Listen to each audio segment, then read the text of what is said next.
What is up, YouTube, and welcome to a new game. This looks weird. It's called MetaHuman Inc., and it's designed by Paul Gretzi, and it came out yesterday. And I didn't know what it was, so I bought it. It's $3 on Steam. Of course, the links and everything will be below. But it looks like it is a text-based game. Basically, the trailer says that you are the owner of a company and you sell superpowers to humans, so you make metahumans. Anyway, Winston Q is alone in the Nostradamus room waiting for you. He is sitting at the long meeting table that occupies much of the room. His swivel chair turned away from you so that he faces the plate glass windows that run the length of one wall, offering a view out across the city of Seattle. A curious habit, given that Winston Q was born completely blind. Come in, he says as you stand in the doorway. Take a seat. You do so. I confess I feel quite unprepared for this meeting, you say, as he turns to face you. But then, nobody seems to know what it might be about. Winston Q is Chief Financial Officer of MetaHuman Incorporated, a position of considerable importance. You can't imagine what you might have done to attract his interest, or for that matter, his wrath. To all external intents and purposes, MetaHuman Incorporated is a biotechnology firm, Winston continues. We use cutting-edge science to improve the human condition, and of course, we attach a substantial price tag for our services. But you've been with us a while now. You know what really goes on in this building. We play with dark sorceries and extraterrestrial technologies. We gleefully cross lines that humanity was never meant to.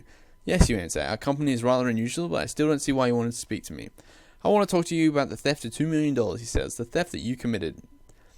Okay, so now we have a few options. You think I stole $2 million? That's ludicrous. Mr. Q, I never betrayed this company like that. Believe me, if I wanted to embezzle $2 million, you'd never know about it. I presume you have some sort of proof of this? Please, talk away. I'm probably going to have to go with that one. But basically, this is what I've been chucked into. This is all I've got. I've got some stats here, some achievements, and a menu, and a restart. I don't want to do restart. Actually, I'll prove it to you. I'll hit restart right now. And it gives me this. Same options, yeah. This is it. This is everything. The menu, view the credits, play more games, yada yada yada. Next. Okay, and we're back. Show stats. I'm not so sure what this means. I'm assuming that these will be introduced to us next, so we're not going to do this yet. Back to game. So I think I'm going to go with, I presume I have some sort of proof of this. And hit next. There we go. Winston sighs and says, I wouldn't make an accusation of such magnitude without corroboration. He slides a tablet across the table in your direction. Here you'll find a summary of the evidence we have against you. Unapproved requisition of resources, company funds funneled into well-hidden accounts that can be ultimately traced back to you, etc. Good that we can choose the, if I wanted to embezzle it, you would never know. Anyway, he waits while you examine the tablet. It displays various transactions, receipts, emails, computer logs, and so forth. Overall, it is just as Winston said, the evidence is clear. You have stolen $2 million or thereabouts from MetaHuman. And yet, in your heart of hearts, what do you know to be the truth of the matter? The evidence is a fabrication. I would never steal so much as a paperclip. This evidence is false. I wouldn't be adverse to corporate theft per se, but in this case, I'm innocent. I am a criminal many times over, but theft has never been my delinquency of choice. I am innocent of this crime. I have stolen from MetaHuman, but nowhere near as much as $2 million. I'm guilty, exactly as Winston says, and I've been found out. While I am curious to stay innocent, I also kind of want to die and see what happens because we're still early in the game. But we are going to have to go with the first one because I don't want to screw myself later on. I've expended considerable effort tracking your activities, Winston says, and so I think I'm entitled to some answers. I'll ask you a couple of questions, and I'd appreciate truthfulness. First, do you consider yourself a charitable person? Second, did you commit this crime? Yes, I consider myself kind, and no, I did not steal from this company. Number two, I do not consider myself charitable, but I won't say so. Yes, I consider myself kind, and no, I did not steal from this company. Number three, I'm essentially good-hearted, but it's none of Winston's business. I didn't steal your money, that's all I'll tell you. And number four, I'm law-abiding only because I feel the consequences of crime. I guess I'm kind of. I really didn't steal that money, though. Number five, I'm good-hearted, but I'm also no fool. I assume you have a reason for constructing this bullshit case against me. The real question is, what's in it for me if I admit to this crime? No, we're not doing that one, because that's not us. Me, in general. I did not consider myself charitable, but I won't say so. I think I'm going to go with this one, because this one's too goody-goody. So, I'm essentially good-hearted, but it's none of Winston's business. I didn't steal your money, that's all I'll tell you. Winston frowns. My question about your nature is to satisfy my own curiosity.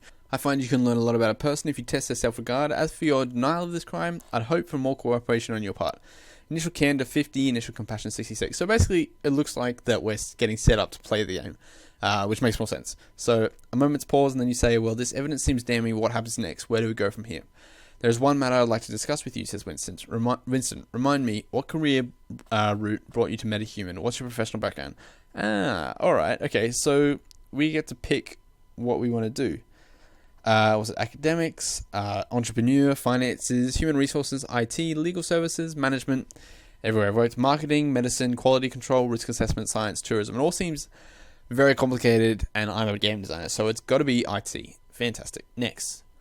You have a sneaking suspicion that Winston knew precisely what professional trajectory you followed, and you wonder a few moments at his motives in asking you the question. I imagine that news has filtered down to your department concerning MetaHuman's performance of late. I've heard some things you say, as much from external media as internal sources. Then you know we're in a bad situation. Our existing products have been the source of a series of legal disputes and public relation fiascos. All current product development have been frozen pending the resolution of lawsuits that could drag on for years. That sounds fun. Despite decades of success, we've essentially been reduced to a company starting out from zero. We're just barely allowed to continue trading on the New York Stock Exchange, but President Taki himself is keeping an eye on us. And then there's our CEO, Anaru Katariki, who has literally disappeared amid rumors of gross professional misconduct and an assortment of criminal activities. MetaHuman's best investigators cannot find him, and they are very, very good at locating people. I'd heard stories about Mr. Katariki's disappearance, you say, but I wasn't aware of the specifics. We're trying to keep these things secret, Winston tells you. Have you ever met Anaru Katariki? Not personally, no. Really? Now that is a curiosity. He's been very interested in you for years. Ah, okay, so it doesn't look like we actually did steal. We just wanted to test our character. The employment contract of the CEO of MetaHuman Incorporated contains a very specific clause that allows him to name his successor. Should he suddenly be incapacitated and unable to fulfill his professional obligations, for example, if he suddenly disappears, Mr. Katariki has chosen to exercise that clause, and he has named you as his replacement. For a moment, you're sure you must have misheard, Winston. I'm sorry, I don't understand. Then let me be as blunt as possible. You are to take over the position of Chief Executive Officer of MetaHuman Incorporated for a minimum period of 1 year with the salary, privileges, and obligations that the role affords. And as for this recent manner of you stealing $2 million from the company, we'll forget all about that as a gesture of goodwill. You may, of course, decline this post if you prefer. Should you choose to do so, however, MetaHuman will aggressively prosecute you for your recent criminal activities. Okay, great. So basically blackmailing us. That's fine by me, though. I don't mind being a CEO. Winston gives you a few moments to absorb that, and at last manages to say, why me? Why did Mr. Katariki want me for this job? Winston sits forward in his chair. We do not know, and we'd very much like to. In truth, MetaHuman could break this clause. It would be costly and tiresome, and no doubt details would leak into the press, and we'd have to answer some uncomfortable questions, but it could be done, and yet we still wouldn't know why Katariki chose you for this job. How better to get that information than to indulge him? So you really have a very simple choice. Take this job with its excellent pay and the publicity and opportunities for networking that will boost your employment potential as 1,000-fold, no matter how things turn out, or go to prison and be forgotten. Winston rises and crosses the room, one slender finger staying in contact with the edge of the meeting room's table. You note he moves with remarkable self-assurance. I'll give you a little time to think about it, he says, and passes you a slim dossier. Here's your contract. Read over and complete the personal information, human resources stuff, and sign at the bottom. You can bring it to my office at the end of the corridor when we're ready. Sweet! Awesome. So we get to set up a profile now. This is awesome. Alone now, you look out across the city before you trying to take in the full impact of this brief meeting. Really, what choice can there be? Somewhat absently, you look down the document he has left you, as well as a lengthy contract outlining your obligations to CEO. It includes a standard personal form. The first question is, male or female? It's a little complicated than that, but I guess I'll check male. So it's gender diverse. We know we're male, so we'll move on. For title, you can call me Mr. I'm nothing fancy. First name shall be, if it's here, I doubt it's here though. Nah, we're going to be Cameron. I like Cameron. Family name will be De Groot. Nah, probably not. Cameron De Groot. Nah. Cameron Dembski Bowden. Cameron Garcia. Cameron Gorthia. Cameron Ivanov. Lavender Lug. McDonald. Cameron McDonald. What a redneck. Cameron Minchin. Cameron Nasser. Cameron Song. Cameron Suleiman. Cameron Torres. Cameron Torres. It's got to be that. Oh, there you go. You read through the pages of the employment contract. Should you accept, you will be responsible only to the company's shareholders. You know that, even though MetaHuman is a publicly held company, Ikora's 6 main shareholders collectively hold a controlling share of the company. And though the identities of some of that group are not even publicly known, they will essentially be your bosses. This employment contract is to run for a period of just 1 year, after which the main shareholders will evaluate your performance and assess your future desirability in this position. Ominous, as Winston said, MetaHuman is a company that has so far casually exploited dark forbidden powers, and such willingness to do so has seeped down from company shareholders. If you're found undesirable, you wonder what form the shareholders' wrath will take. And yet, what choice do you really have? If you refuse to accept this job, you have no doubt that MetaHuman will prosecute you for gross theft, and the evidence appears solid. You will be convicted. Years in prison or a shot at glory and brilliance. You initial each page of the contract and sign your name on its end. You find Winston in his office at the end of the corridor. It's signed, you say, placing the contract before him. Let me be the first to offer my congratulations, she said. I hope our relationship will be long and prosperous. Now come with me. Your first duty is a public announcement to state your acceptance of this post.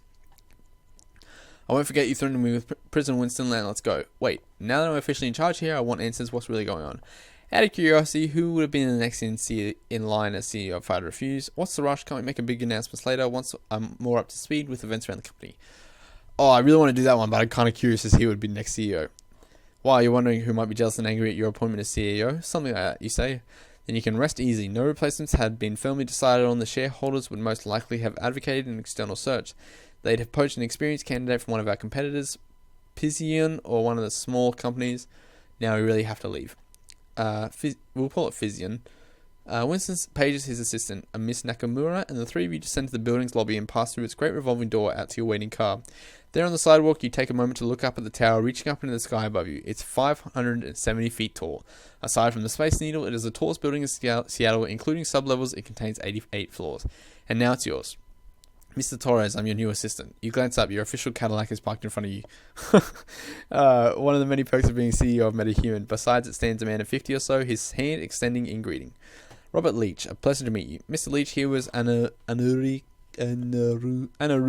Katariki's personal assistant. I do not know why that trips me up. Says Winston, beside you. Now he's yours. A pleasure, Mr. Leach. I'm going to depend on you to bring me up to date with a lot of the day-to-day business. You work closely with Anuru Katariki. How'd you find him? Of course, I get my own PA. Ooh, I'm going to have a long shopping list of chores for you, Robert. I'm not used to such formality. You should just call me Cameron. No offense, Mr. Leach, but aren't you a little old to be a PA? We'll probably do this one. Sorry. Mr. Katariki was a supremely intelligent man, but also respectful, considerate. He had little tolerance for error or laziness. The smallest smile crosses Leach's face. Fortunately, I'm rarely error-prone or lazy. You, Winston, and your assistant climbs into the back of the Cadillac. Winston passes his assistant his tablet, the press release, he says. Mr. Nakamura brings several documents up on the tablet screen and hands it to you. We've taken the liberty of prepping several contrasting press statements, Winston tells you. Each one is ready to go live on your company website. We only need you to decide which strategy you want to back, and to announce it at the press conference a few minutes from now. We'll release the corresponding documents as soon as you've announced your choice. You glance through the prepared statements.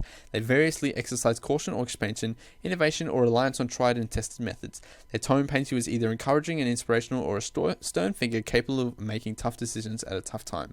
I'm completely unprepared for this, you tell Winston. You can't possibly expect me to decide this company's strategy for the coming year in just a few minutes. It has to be now, Winston says. This media event has been in the works for a while.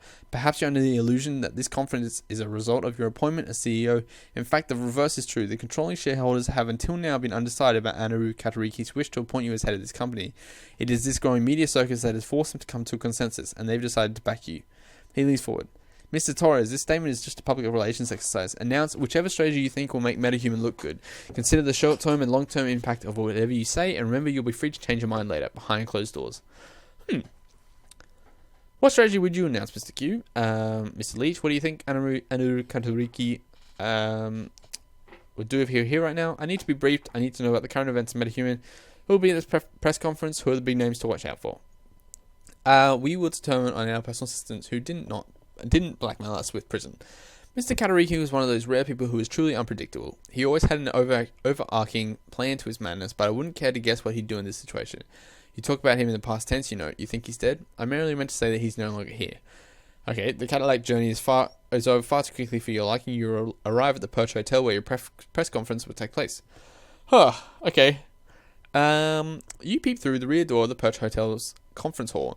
40 or so people are seated there, fidgeting and chatting to one another in low voices. Most are journalists. You recognize a handful of others as employees of MetaHuman. I really should have gone for the who's going to be at the press conference. They're waiting for you, Mr. Torres, says Winston. I hope you feel up to a little improv. Miss Nakamura, lead me to the podium, please. You and Winston, led by his assistant, pass through the aisle in the center of the room. The assembled audience members fall silent. The only sound that remains is the soft click, click, click of digital cameras.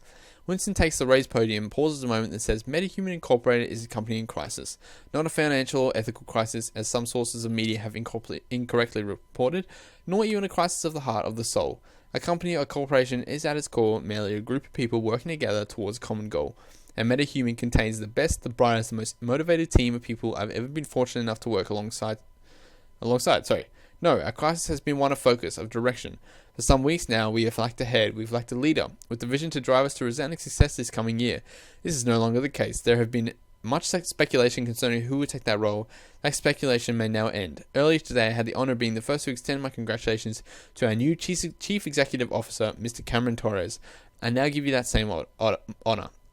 He nods once at the crowd before him, and as they break into their rather restrained applause, he takes a step back, leaving the podium clear. You're up, he murmurs. Jesus Christ, that was an amazing speech, and we are supposed to top it as the CEO. Alright, let's give it a go. You step up to the podium, momentarily envious of Winston's inability to see the crowd before you. As the applause dies down, you clear your throat and begin your speech. Good afternoon, thank you all for coming here today. I emphasize a company strategy based on innovation and daring decisions. I stress a cautious strategy building on well-established methodology. I announce a strategy that is neither overly aggressive nor defensive, but based on better utilization of existing resources and advantages. I emphasize moving forward with integrity and absolute transparency. It's going to be the bottom one. We're going to play it safe. The relationship between vendors and customers is quite straightforward. The vendor sells the products to the customer, obeying certain minimum imperatives as regards quality and openness. But MetaHuman is not a simple vendor, and our relationship with our customers, as well as with the press and the public as a whole, is far more complex. We are a company devoted to improving the entire human condition. We seek to enhance the human form to make it stronger, nobler, and yet our own behaviour of late has not been noble, nor has it been poor. Exactly, but certainly we have been nebulous, vague, in our dealings with the public. Starting now, this will change. In acceptance of this position, I represent a new MetaHuman, one that is open and transparent. It is, if you like, a far nobler company. A risky proposition, MetaHuman has a reputation as an enigmatic, ultimately unknowable company, and this is for a very sound reason. The general public would refuse to believe the very existence of aliens and sorcery. If people did believe in such things, they would likely decline to deal with a company that consorts with such powers. Still, reaction to your announcement seems mixed. The MetaHuman staff in the room appear utterly unconvinced by your statement, so do many journalists who've come to know MetaHuman's behind-closed-door policy well. Still, some faces are curious, interested. Perhaps they really do see you as a different type of leader than Anamaru Katariki and his predecessors. The trick now must be to convince them that your pronouncement on integrity and transparency is credible. You know, I don't want this company to hold on to its secrets any longer. Our enhancements are based on technology and physical laws that are not of this planet or even this dimension of existence. We are not doing that one. Partial transparency can begin at once. Some information must be kept confidential for reasons of customer privacy and such, but starting now we'll begin to make public whatever information we can. You lie. My plan is to open MetaHuman's files for a full audit of quality and standards, just as our current legal problems are resolved. You tell the truth. My plan is to open MetaHuman's files for a full audit of quality and standards, just as our current legal problems are resolved. We'll do this one. It's a bit of a different one, and a bit of a challenge too. You have every intention of acting on your words, and yet the journalists in front of you are not wholly convinced. They've heard such promises before. Great things promised for some far-off future date that somehow never quite managed to materialize. You'd hoped your announcement would meet with resounding approval. Instead, a few middling expressions of appreciation are the best you can get. Winston steps up to the podium. We'll open the floor for a few questions now. Alright, so we have base leadership of 30, base morale 30, base intimidation 25. Several journalists raise their hands. You pick one out, a man in his early 30s with graying temples. Philip Mace of Sophic Investors, he says, your company is currently under a legal injunction barring you from using or selling any of your existing technology on the grounds that its source may be legally dubious. This has also impacted your customers who have spent large sums of money to pre-order the enhancements you should have provided. Do you plan to reimburse them? A difficult question. The injunction that Philip Mace is referring to is a major concern at MetaHuman right now, and realistically, any attempt to reimburse the money spent on forcibly abandoning contracts would likely bankrupt the current company in its current state. The injunction was not imposed by us, and so the responsibility is not ours. Our customers should speak to the US government about restitution. We're not going to do that one. You tell the truth. Yes, we do, but not as yet, as that would leave us in an unstable, untenable position. But later, yes, I'll do that in writing for you. You lie. Yes, ultimately we do. This isn't feasible just yet, but later when we're in a more stable position, we fully intend to discuss that with our customers. We don't have plans to reimburse hard cash, but should these customers continue to trade with us, we'll give them preferential terms that reflect their losses. Absolutely. We value our customers enormously, but the truth is that this legal injunction has hurt us. Unfortunately, we can't reimburse their losses. I think we might tell the truth and put it in writing, because or that one. See, there is this option, but I kind of want to do this one because it's something I've never ever had the option to do. Put it in writing. This seems like I'm gonna do this one. A muted response. The crowd before you has heard such assurances before, and your audience knows that these promises all too rarely become reality. You select another journalist with a raised hand. Are you kidding? I said I'd put it in writing for you. That means it's gonna happen. Ariel Rodriguez, the money score, she says, by way of introduction. Staying with the subject of your company's current injunction, do you feel this ruling is fair? What steps are you taking to fight it? The injunction is likely a piece of devious legal maneuvering by MetaHuman's competitors or its outright enemies. The ruling contends that MetaHuman's technologies are either stolen or fail to conform to US regulation, and MetaHuman is hard-pressed to defend itself without publicly revealing that it works with magic and extraterrestrials. Yeah. These claims are scandalous. We will fight them and we will disprove them. This injunction is part of an underhanded legal attack on our company. It is a fine example of how the American legal system can be abused. Oh, that's a good one. Yes, it's totally unfounded, but it's also acted as a catalyst forcing us to innovate. In the long term, it will make us stronger. It's a small setback, and only that. We're already developing new technologies. A company as old and established as MetaHuman won't fall because of some concerns about red tape. That seems a bit too I kind of want to do this one. That's the perfect one to do. Actually, I'll do this one because this one's a bit tricky. It's throwing the American law system under the bus. Your statement is true, yet it fails to stir the crowd before you. Its members already know what American corporate law is far from perfect. You nod towards a third journalist, and he stands. Anton Clark of Suffolk Investor.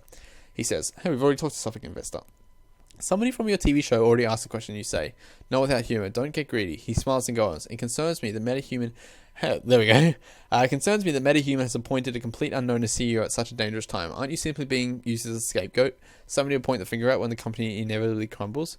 Are you a patsy? It's a question that's been lurking at the back of your mind since Winston offered you the job. MetaHuman won't crumble, Anton. Though if it does, feel free to call me up and say I told you so. I assure you, I'm here because I have the skills to guide the company through this difficult period.